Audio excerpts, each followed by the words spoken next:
భూత్ బంగ్లా రెండవ భాగం. 2 నెలలు గడిచాయి. ఒకరోజు ఎదురింటి భూత్ బంగ్లాకు రిపేర్లు జరగటం చూసింది దుర్గ. 1 వారం రోజుల పాటు ఒక పక్క వైపు 3 గదులకు సున్నాలు కొట్టి నీట్గా పెట్టారు. రెండో పక్క అలాగే పాడుపడిన ఇల్లులానే ఉండిపోయింది. ఇదేం చోద్యం, ఒకవైపు గుండు గొరిగినట్లుంది అనుకుంది మనసులో. తర్వాత విజయదశమి రోజు కొత్తగా పెళ్ళైన జంట ఆ ఇంట్లోకి అద్దెకు దిగారు. దుర్గ వాళ్ళ గురించి తెలుసుకోవాలని ఆసక్తిగా ఉంది. ఒకరోజు ఆ కొత్త పిల్ల గేటు దగ్గర నుంచుని ఎవరి కోసమో ఎదురు చూస్తున్నట్లు ఉంది. దుర్గ ఆమె దగ్గరగా వెళ్ళి పలకరించింది.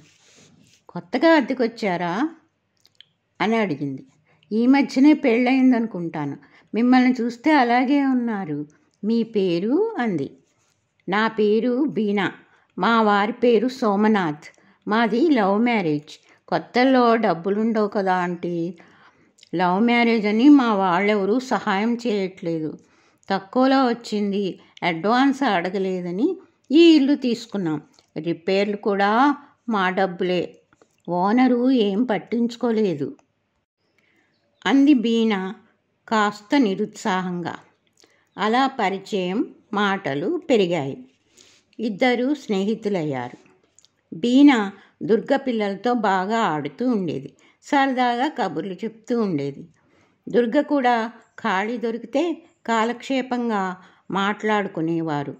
కానీ ఈ సందడి ఎన్నో రోజులు సాగలేదు. ఒకరోజు బీనా, సోమనాథ్ ఇల్లు ఖాళీ చేస్తూ కనిపించారు. ట్రక్కు నిండా సామాన్లు నింపారు. దుర్గ దగ్గరగా వెళ్ళి, అరే బీనా, ఇల్లు ఖాళీ చేస్తున్నారా? మంచి స్నేహం దొరికిందని సంతోషపడ్డాను. ఏంటి అంత త్వరగా వదిలేస్తున్నారు అని అడిగింది. ఏమో ఆంటీ, రాత్రిపూట టకటకా కిటికీ చప్పుళ్ళు, మేడపైన ఎవరో నడుస్తున్న అడుగులు, నక్క కూతలు, ఈలలు వినిపిస్తూ ఉంటాయి. దెయ్యాలేమో అని భయంగా ఉంది. పిల్లలు పుడితే ఇంకా భయం కదా ఆంటీ, అందుకే మారిపోతున్నాం. సోమనాథ్కు మంచి ఉద్యోగం దొరికింది. ఆఫీస్ దగ్గరలోనే ఇల్లు తీసుకున్నాం అని చెప్పింది బీనా. అలా బీనా, దుర్గ స్నేహం దూరమైంది. అంటే పాడుపడిన ఇంట్లో దెయ్యాలున్నది నిజమే అన్నమాట అనుకుంది దుర్గ. ఖాళీ అయిన 1 నెల రోజులకే ఇల్లు భూత్ బంగ్లాలా తయారైంది. మనుషులు లేక బోసిగా ఉంది. బీనా మాటలు గుర్తొచ్చినప్పుడల్లా కళ్ళ ముందు దెయ్యాలు, భూతాలు కదలాడుతూ ఉండేవి. రాత్రిళ్ళు సరిగ్గా నిద్ర ఉండేది కాదు. పరమశివం చూస్తే గుర్రు పెట్టి నిద్రపోతాడు. పైగా అవన్నీ వదంతులు.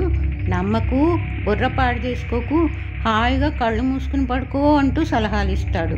అందుకని ఇంకా చెప్పడం కూడా మానేసింది దుర్గ.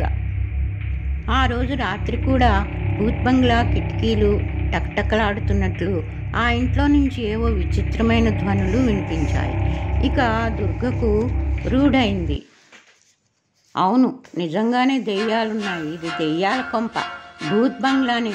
దేవుడా, మా పిల్లలకి నాకు భయం లేకుండా చూడు అంటూ మనసులో దండం పెట్టుకుంది. అర్ధరాత్రి 12 గంటలు. శబ్దాలు మొదలైనాయి. 2 గంటల వరకు వినిపించాయి. ఆ తర్వాత దుర్గ నిద్రలో జారుకుంది. ఏం జరిగింది తెలియలేదు.